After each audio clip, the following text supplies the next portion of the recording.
Hello everybody and welcome back. In today's class we're going to be talking about a very fun area of psychology known as social psychology. In fact, this is one that students love to tend to talk to their friends about and discuss some of the major themes and ideas that we cover in this particular section, and that's primarily because social psychology is a very, popular field nowadays, and lots of the research we find or discuss in this particular branch relates to lots of things that people are encountering on a daily basis. So the applications to these particular concepts, the ideas, are around us all of the time. And by understanding this field of social psychology, we can better make sense of ourselves and people around us in our social world.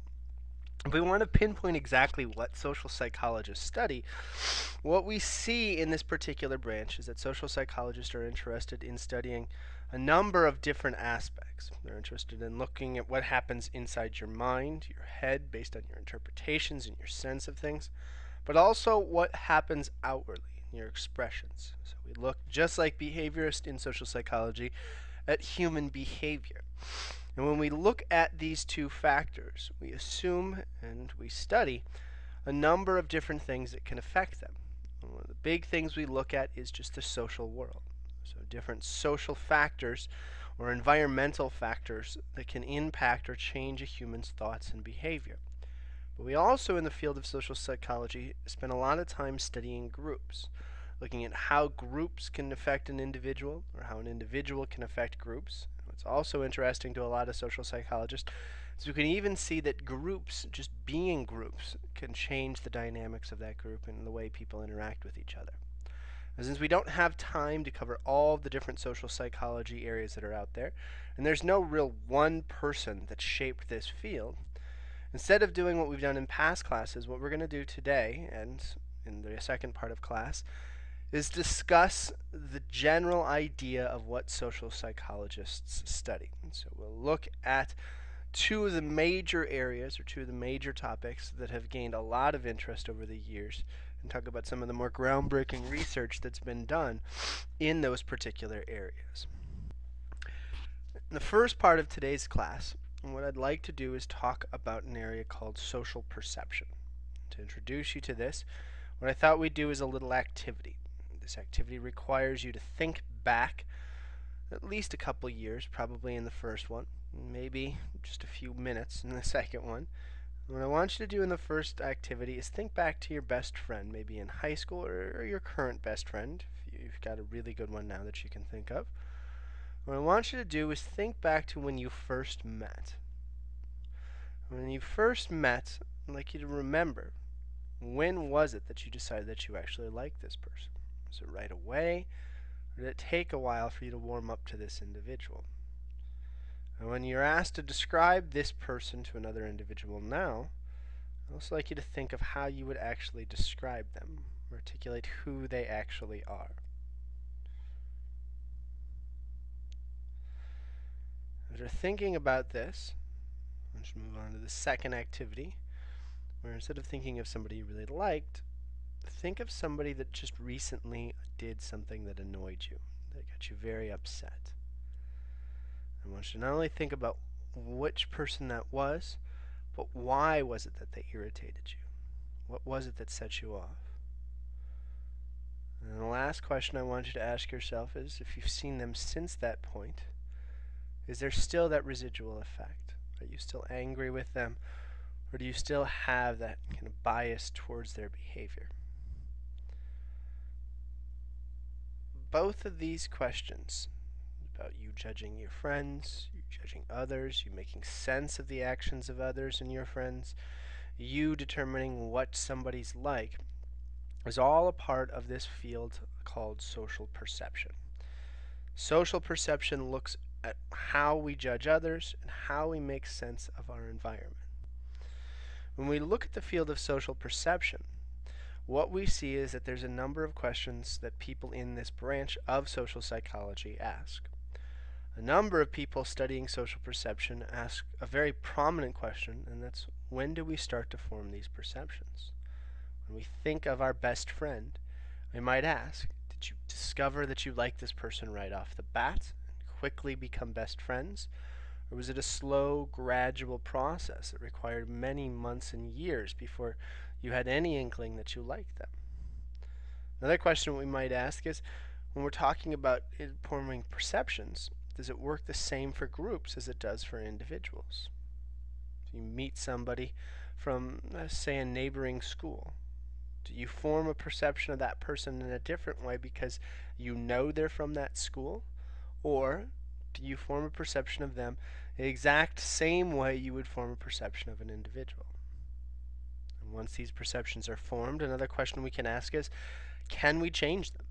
If I don't like my neighbor, can I make myself like this particular individual? And if so, how can I actually do it? And then when we look at this last question of perception, can I change my perceptions? We might also want to look at how we actually make impressions of ourselves.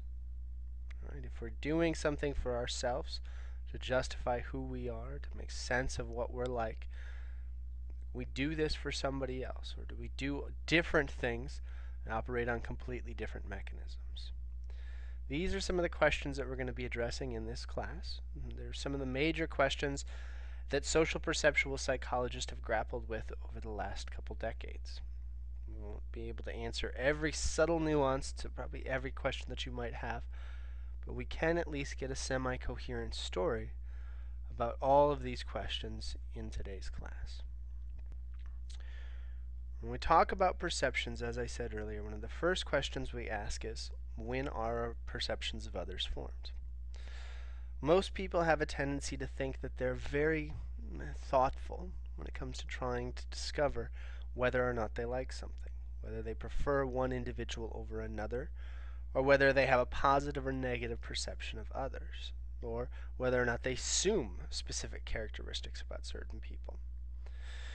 As social psychologists, even though we do recognize that people do have a tendency to be thoughtful at times when trying to make sense of their environment, more often than not, we have a tendency to be fairly what we call automatic. And instead of thinking about people in great extent when we first meet them, most research shows that we judge people fairly quickly. Once we make that judgment tends to linger. In fact, it lingers so much we have a name for this particular effect. We call it the primacy effect. So if I meet you and I decide that you are indicative of an athlete, or you're somebody that's maybe very smart, then the odds are fairly good that I'm going to continue that perception of who you are, regardless of what you do in the future. And that continued perception has a strong impact on kind of all of the interactions that I might have with you. What it also tends to do, and it's just very interesting for social psychologists, is it changes the dynamic of our relationship. So if I come into a room, meet you for the first time, you tell a joke and I say, oh, this person's very funny. I really think this person's interesting. Not only is that going to shape the way I perceive you, my memory of what you're like, but it might actually change your behavior when you're around me. So I'm going to think you're funny, and therefore I'm going to encourage you to tell more jokes, to do different things. In the long run, when we're interacting with each other, theoretically, you might be funny more often than you are around other people. This is something that was actually proven in a really ingenious study that I believe is discussed in the book. In this study, what researchers did was they paired up heterosexual males and females in an experiment, and they said that they were going to have a phone conversation with each other. So they would bring the males into a separate room, the females into a separate room, never having met. The females would sit down and be told that somebody was going to call them and they were going to have a conversation for a few minutes. The conversation didn't have to be about anything, but they just wanted to hear the flow of communication for this study. The males were then brought into a separate room, told that they were going to have a conversation, just like the females were. But a little bit of extra information was given to the males. In this study, males were given a picture of a girl that supposedly was going to be the one that they were going to talk to. Half the males were given a picture of an attractive girl. The other half of the males were given a picture of a less than attractive girl. After that, they were then told to not worry about the picture since they were never going to meet this woman, but encouraged to have the conversation nonetheless. If any of you have been around heterosexual males in their college years, you probably know and would expect that the males changed their behavior due to the attractiveness of the girls. They were more flirtatious, more kind, more, I guess, patient with the girls in the conversation when the girl was attractive or paired with an attractive photo. And they were much less kind, much more hostile, much more terse, or I guess responded in very short responses with the girl that was paired with an unattractive picture. And remember, these girls were not the ones that were actually in the picture. They just happened to be paired with either an attractive or an unattractive picture. If that's all we saw with this particular effect, it wouldn't be that interesting. But what researchers also did is, outside of listening to the males on the phone, they also had people listening to the female side of the conversation. And what they would do is block the male's voice and listen to what the females were saying. And what they found was really interesting. When they gave the female side of the conversation to individuals and asked them to rate how attractive they thought these females were, a very pronounced effect occurred. The females that were paired with the attractive face were rated as much more attractive than the females that were paired with the unattractive face. What this says is, just by expecting you to be something, behave something, or behave in some way, or have some quality, I can theoretically, for a short period of time, change your behavior to get you to kind of align with that particular characteristic.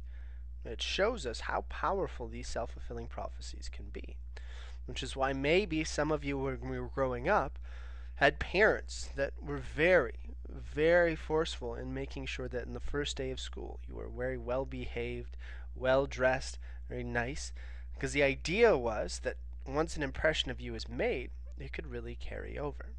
And this is something that we've actually proven in another study on something called the Pygmalion effect.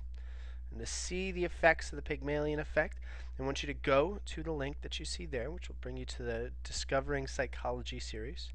Click on the Constructing Social Reality video and go to 11 minutes and 50 seconds.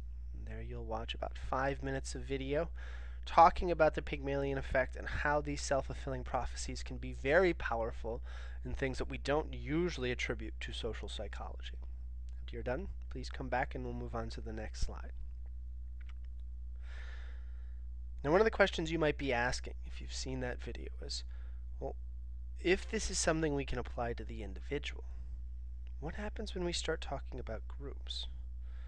Well, a number of social psychologists have spent their lives looking at group interpretations and how we make sense of them. And when we talk about this particular idea, there's some terms we have to introduce that most people think they understand, but as social psychologists we have slightly different interpretations of what they mean. These particular terms are stereotypes, prejudice, and discrimination.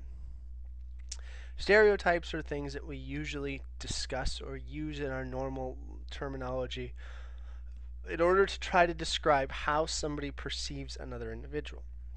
More often than not, though, if you're not in a social psychology class, you have an impression that stereotypes are always a bad thing. In social psychology, we just define stereotypes as generalized beliefs about a group. And those generalized beliefs can, in social psychology, be both negative and positive. So if I think that all 7 feet tall people are athletic, it's not necessarily a bad thing. If I think, of course, all people of a specific race are slow or are kind of lazy, then that particular perception definitely is indeed negative. The big thing in social psychology is both of these are considered stereotypes. Another thing we see in social psychology is that stereotypes theoretically can be beneficial. Another thing that rubs people wrong when they're not taking a social psychology class. If I see somebody dressed in a blue jumpsuit with their name on their shoulder and wearing a hat, carrying a mop, I might assume this person's probably a janitor. So if I have something that doesn't work, I might ask this person for help. Well, that particular action is based on a stereotype. It's assuming that people that wear those particular clothes are indeed janitors or people that are capable of fixing things.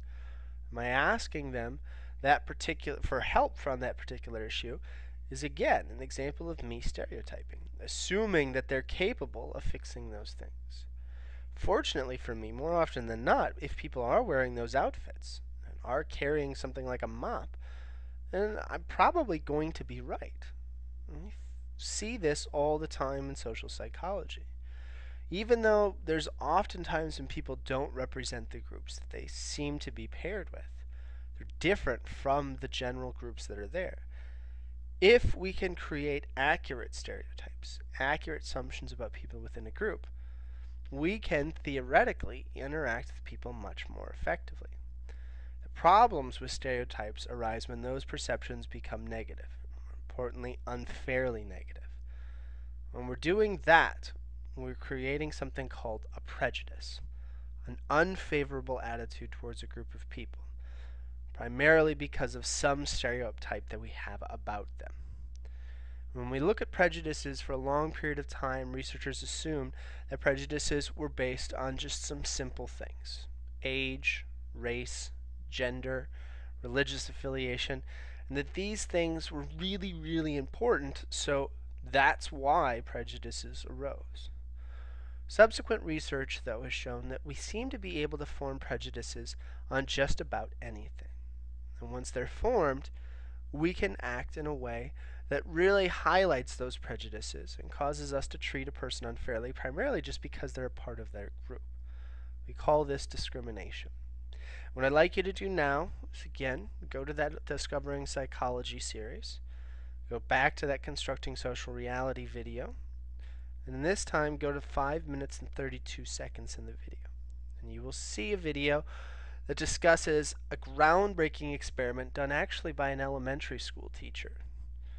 And what you'll find from that video is that when we talk about prejudice and discrimination, we seem to be able to form prejudice and discrimination about any random thing, in this particular case, eye color. And this really highlights the need to lessen our assumptions that prejudice and discrimination can be based on fact or something there. Because what we can see in this video is that people have the adaptability to form prejudices and discrimination at random, and that it's nothing special that we have with religion or gender or anything else that we discussed that causes us to have these negative attitudes towards individuals. After you're done with that video, please move on to the next slide. Now, when we're looking at these negative attitudes that people form about individuals, what oftentimes researchers argue is that these have to come from somewhere. And more often than not, most social psychologists argue is that we form these attitudes because of behaviors that we see other individuals committing.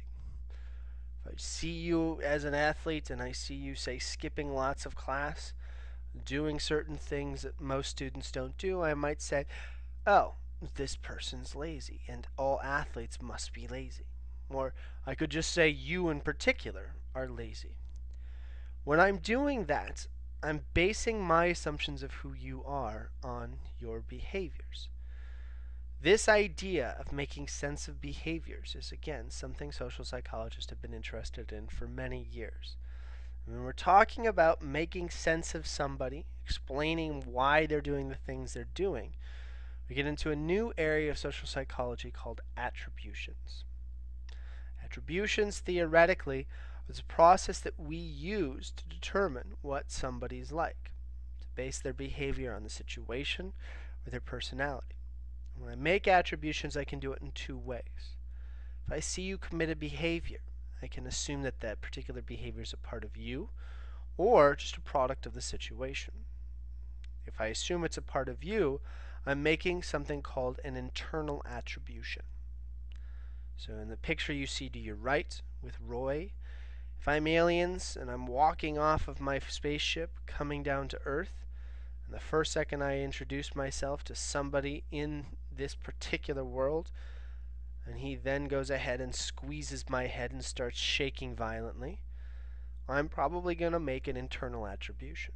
Assume you're doing this because of something about you. If, however, I make the assumption that your behavior is based on the situation, the social context, then I'm making an external attribution.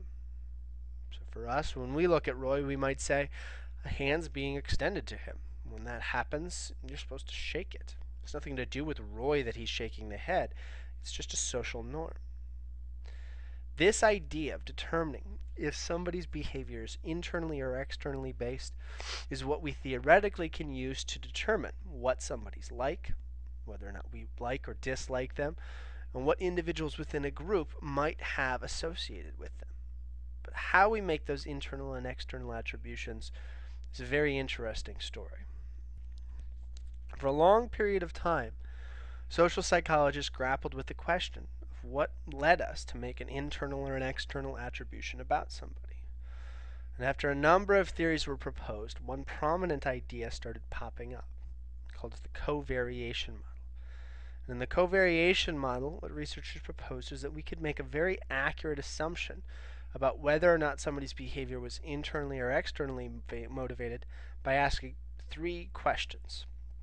Question 1 was about something called consensus. Namely, we would see somebody acting some way and ask, does everyone respond the same way in this situation?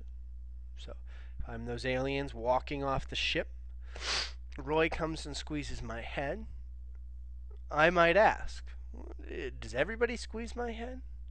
So I might go to other individuals, go to other worlds. If every single person squeezes my head the first second I come off the plane, then I might start to assume that this is entirely an externally motivated behavior. Or I should make what's again called an external attribution about this particular behavior.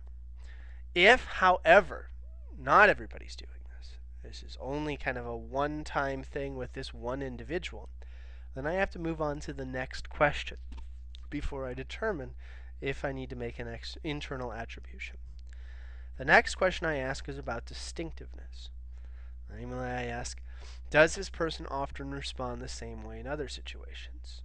So after Roy squeezes my head, I might follow him around, watch him interacting with other individuals. And if lo and behold I find that Roy is squeezing everybody's head, I'll probably say, this seems to be an internally motivated behavior. Or I'd be making an internal attribution for his behavior. If, however, though, he just seems to be squeezing my head, then I probably would have to move on to the last question before determining if it's an internal or an external attribution I need to make for his behavior. This question is about what's called consistency. And I ask, does this response occur every single time I encounter Roy? So after the first time I see him, does he shake my head again? The third time I see him, does he shake my head again? Over and over and over again. If it does keep happening every single time, then I assume that there's either something between us, or it's something that's partially because of him that's causing him to do this over and over again. If it just happened this one time, the only time ever it happened, then what I theoretically should be doing is making again an external attribution to his behavior. Assume that some random event caused him to do this. Maybe he had a spasm in his hand, maybe he didn't know what was appropriate, so he just acted in some weird way. This idea of the covariation model was very attractive because theoretically it allowed us to answer questions in very scientific ways when we watch the behaviors of others. Let's give this a shot. So, if you were, say, sitting in your local school, maybe you were a kindergarten teacher, and you saw a young boy named Bob punch Susie in lunch, and you want to make an attribution about Bob's behavior. You want to say, is this an internally motivated behavior or an externally motivated behavior? You'd ask 3 questions. What I'd like you to do on your own is try to remember what those 3 questions are and figure out what the answers to each of those questions actually meant. Review that, and when you're done, move on to the next slide.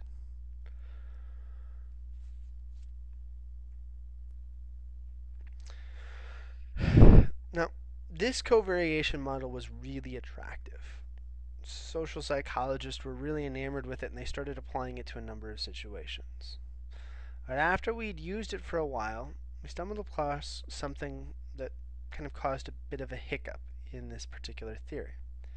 And that was the fact that even though we can be very scientific about judging others, we seem to be really bad at it.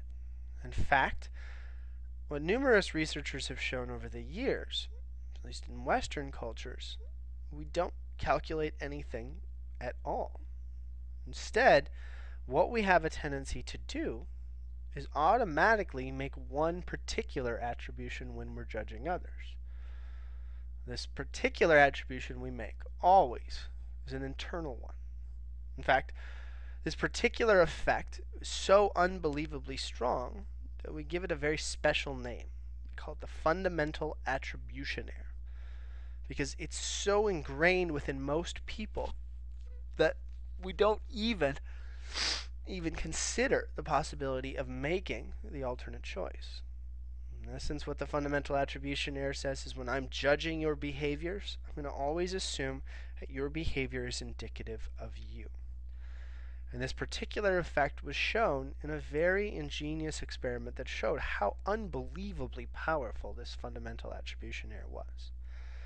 In this study, students in the United States sat in a classroom and were instructed by the teacher to have to write pro or anti-Castro essays.